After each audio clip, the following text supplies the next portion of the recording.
Okay है all right and welcome to all in today's discussion. आज हम करने वाले हैं general studies paper 3 Uttarakhand upper PCS का previous year question paper mains का। राइट, अभी दिसंबर में मेंस होने वाला है 2025 वाला, ये 2024 का है।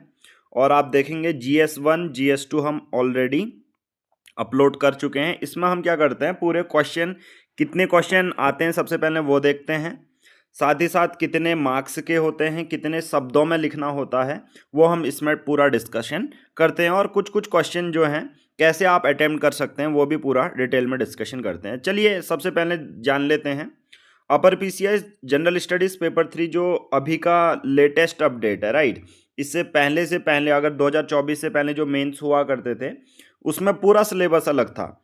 इसमें एथिक्स का अलग पेपर है, उत्तराखंड जो फिफ्थ और सिक्स्थ पेपर में 200 मार्क्स की पूरी उत्तराखंड है। राइट, ये अलग सा है।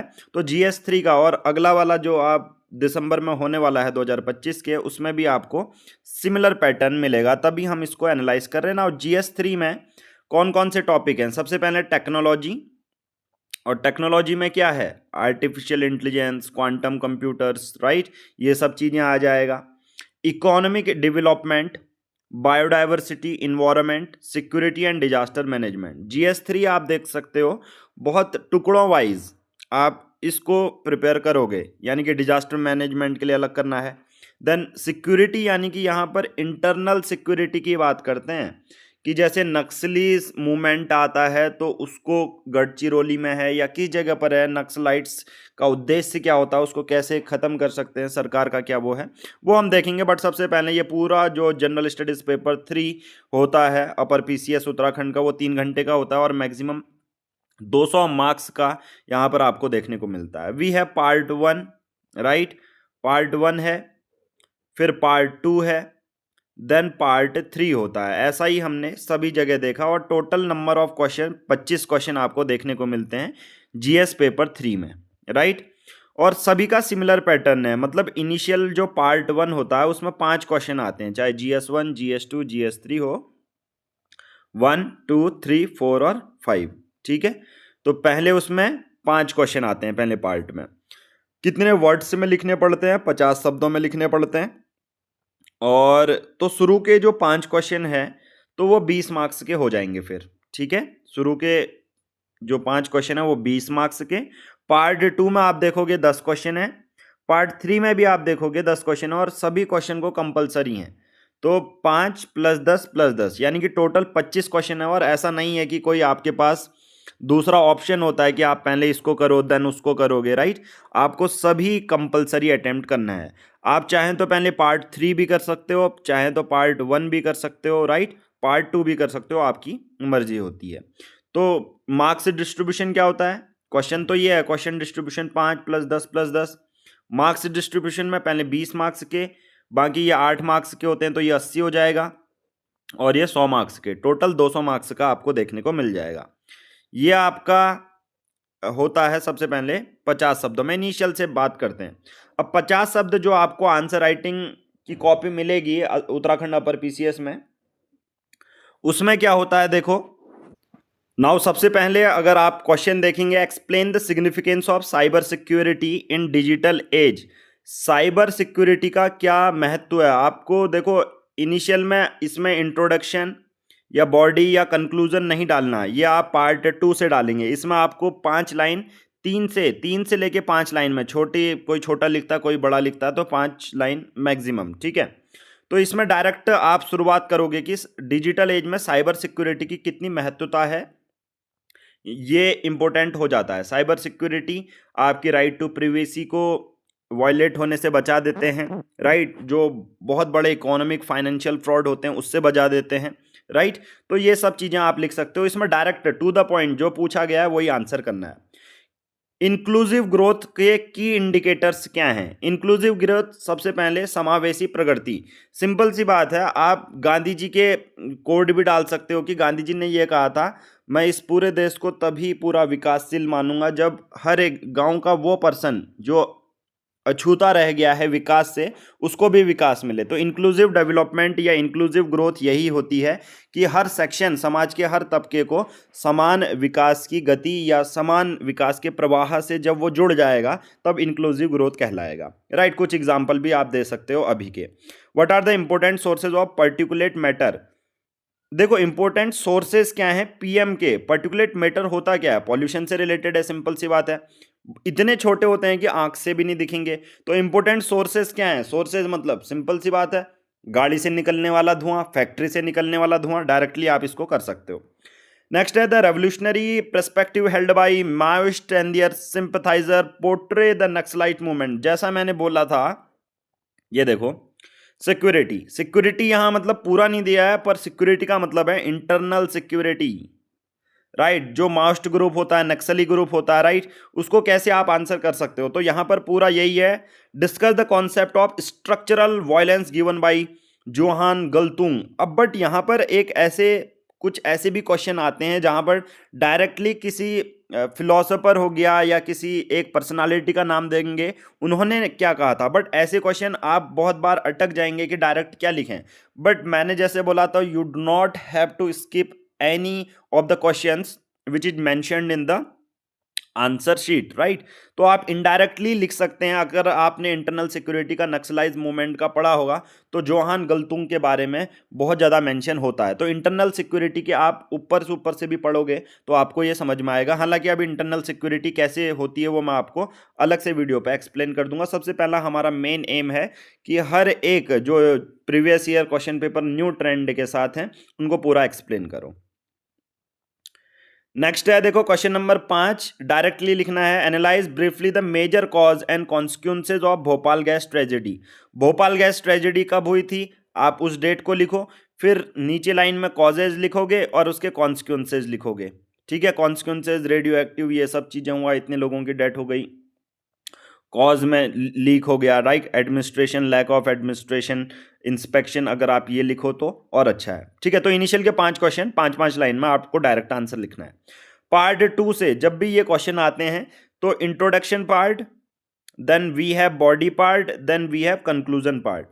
पार्ट 2 और पार्ट 3 ऐसे क्वेश्चंस होते हैं जो कि आंसर हमने पहले से प्रिपेयर करे होने चाहिए।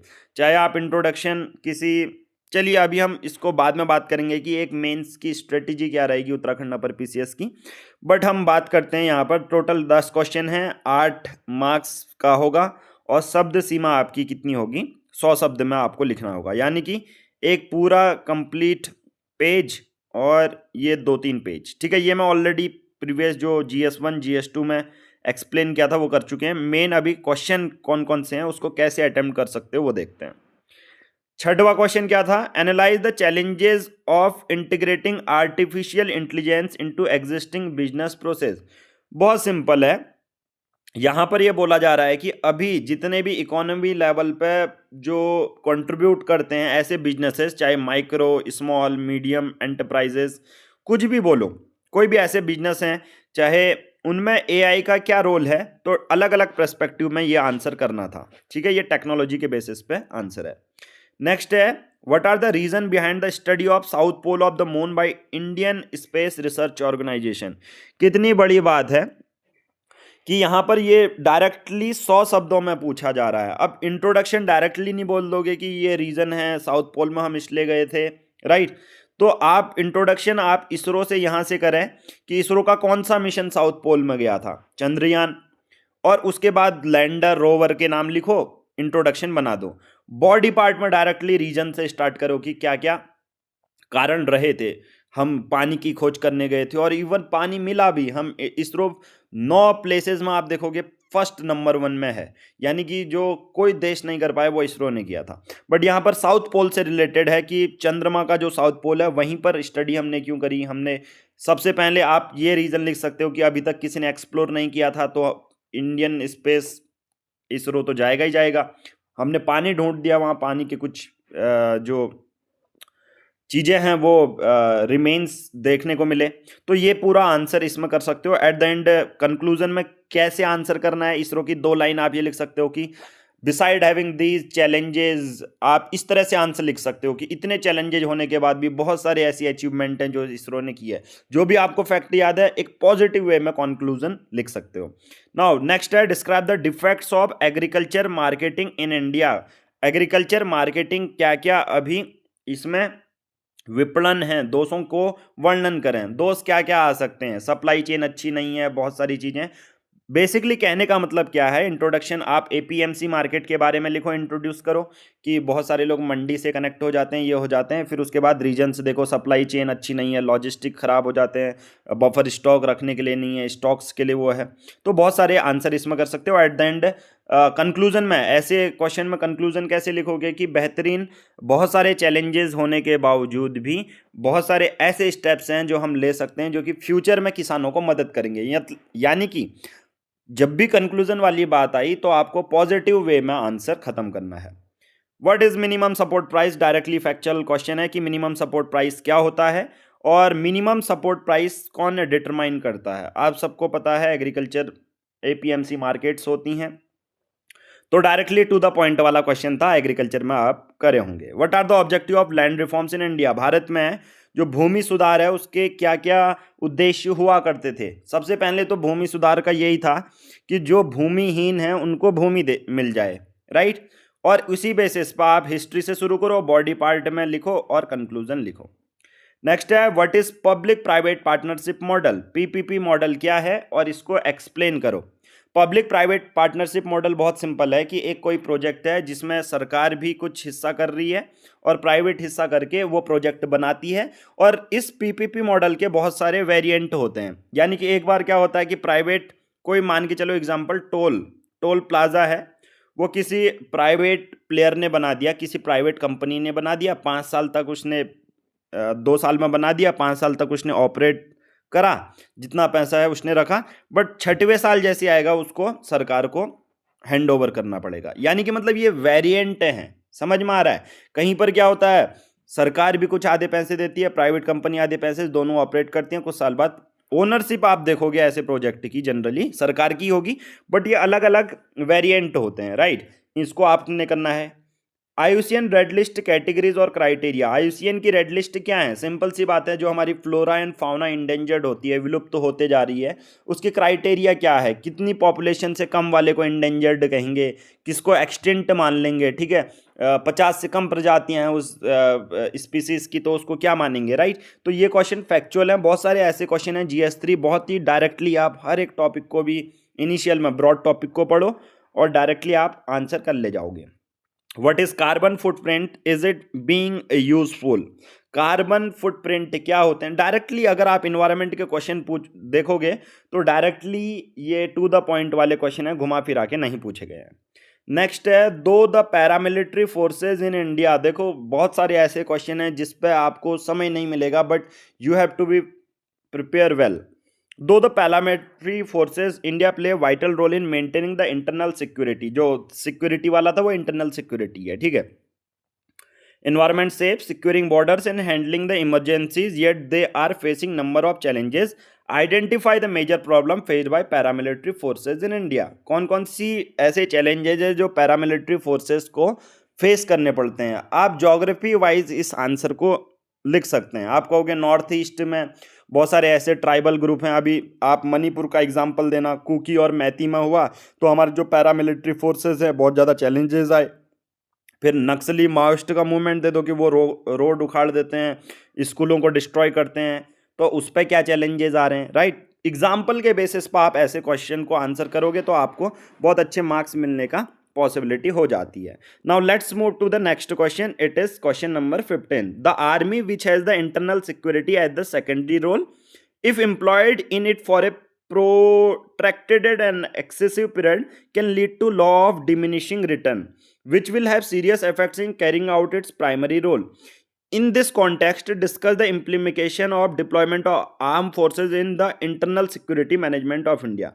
यहाँ पर ये बोला जा रहा है कि जो आर्मी का मुख्य रोल आप सबको भी पता है कि हमारे बॉर्डरों की रक्षा करना, जो भी चाइना पाकिस्तान से ये आ रहे हैं उनको रोकना। बट यहाँ पर ये बोला जा रहा है कि आर्मी को कभी कभी ऐसे मॉस्ट इलाके में जहाँ इंटरनल सिक्योरिटी, जहाँ पर कुछ दंगे होंगे वहाँ पर लगाया जाता है, वो सेकेंडरी रोल है। बट कभी कभी क्या होता है, आप सबको arm force special power act पता होगा, ये क्या है?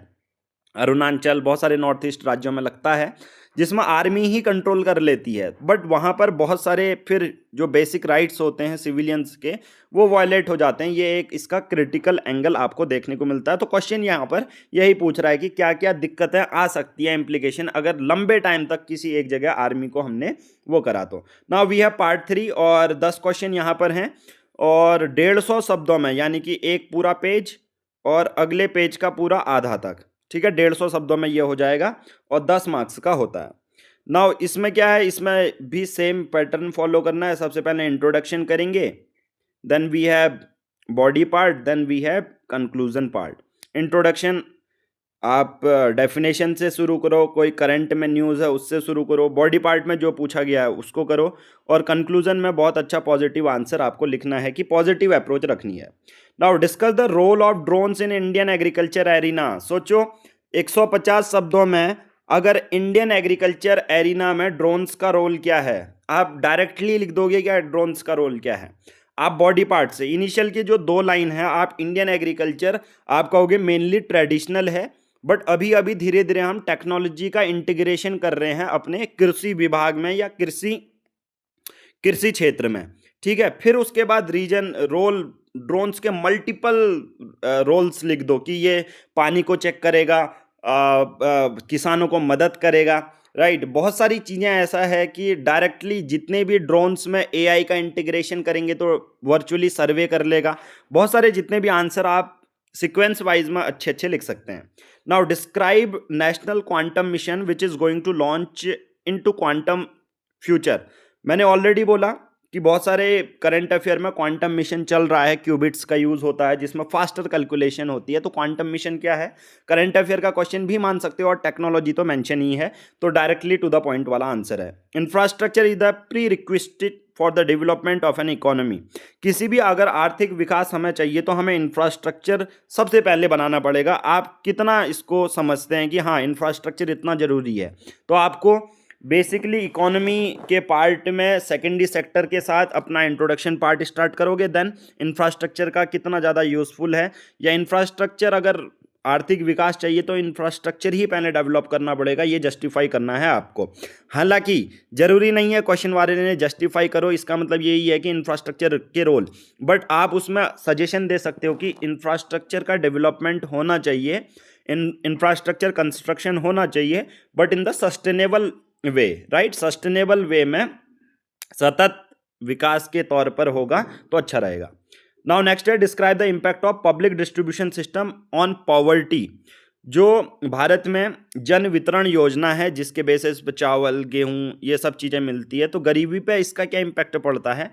तो आप पब्लिक डिस्ट्रीब्यूशन सिस्टम को इंट्रोडक्शन में शुरू करो। कब से शुरू किया था? इससे पहले पब्लिक डिस्ट्रीब्यूशन था या नहीं? पहले डोर स्टेप के बेसिस पे।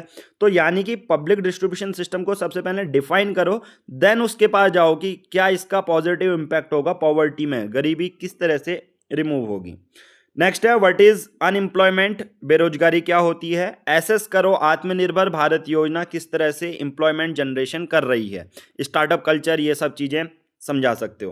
व्हाट इज अनएम्प्लॉयमेंट में इकोनॉमी आपने पढ़ी है तो डायरेक्टली आप आंसर करोगे। बेसिक डेफिनेशन तो सबकी याद करके ही ले जाना, क्योंकि किसी भी क्वेश्चन में आप डेफिनेशन से शुरू करोगे तो बहुत इंपैक्ट पड़ेगा। नेक्स्ट है एलिब्रेट the scope and significance of food processing industries in India. मैंने कहा मेरे पास सेब है और किसी एक फैक्ट्री में डाला और सेब बन के बना जैम, तो उसके स्कोप और एलिब्रेट करो कि फूड प्रोसेसिंग का क्या है, इकोनॉमी में किस तरह से मदद करता है, राइट। बहुत सारे फार्मर्स की इनकम को डबल करने में मदद करता है, बहुत सारी चीज़ें आप लिख सकते हो। What is the convention on biological diversity, enlist it's की प्रोविजन। डायरेक्टली फैक्चुअल क्वेश्चन है, टू द पॉइंट है कि ये कन्वेंशन क्या था, किस तरह से हम अपने इन्वायरमेंट बायोलॉजी को प्रोटेक्ट कर सकते हैं। आप इन्वायरमेंट की जब भी तैयारी कर रहे होंगे तो ये चीज़ आप पढ़ोगे ही। ये हो गया, पेरिस एग्रीमेंट हो गए, right. Discuss briefly the procedure for environmental impact assessment. बहुत इंपॉर्टेंट है कि EIA का प्रोसीजर क्या है। इन्वायरमेंटल इम्पैक्ट असेसमेंट क्या होता है? कोई एक प्रोजेक्ट बन रहा है, प्रोजेक्ट बनने से पहले क्या होता है, उसके चेक होते हैं कि किस जगह पर लगेगा, कितने पेड़ों को काटा जाएगा, बनने के बाद कितना ज़्यादा इम्पैक्ट करेगा। This is environmental impact assessment. और describe the role of environment appraisal committee in this field.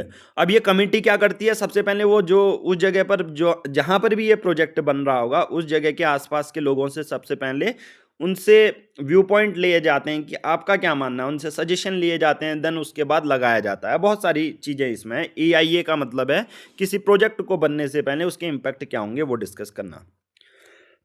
Next है, India has taken a decisive leap forward in its national security strategy with the release of the Joint Doctrine for Cyberspace Operation.